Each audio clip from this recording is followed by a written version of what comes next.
हे बघा, चित्रपटामधून पोलिसांची भूमिका आमच्यासमोर कायम इमानदार अशी ठेवण्यात आलेली आहे आणि आम्ही सामान्य नागरिकांनीही ती मान्य केलेली आहे. पण आज 90% पोलीस हे त्यांचं काम इमानदारीने करत नाही, हेच आपल्यासमोर वारंवार दिसत आहे.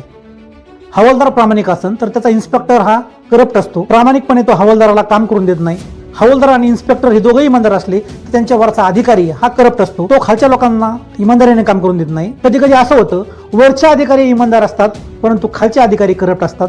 एकंदरीत ही जी पोलीस लाईन आहे, ही पोलीस लाईन क्लिअर नाही. ना कुठं बेंड आहे, ना कुठं लीक आहे.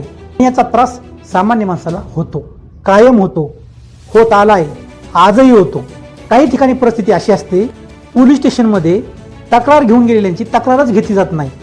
बऱ्याच ठिकाणी केस घ्यायची का नाही घ्यायची त्या भागातले मोठे राजकीय नेते ठरवतात. चित्रपटांच्या माध्यमातून जरी पोलिसांची भूमिका इमानदार प्रामाणिक अशी आमच्यासमोर मांडली गेलेली असली तरी सुद्धा आज वस्तुस्थिती फार वेगळी आहे. पोलीस लाईन कुठेतरी बेंड आहे, लीक आहे.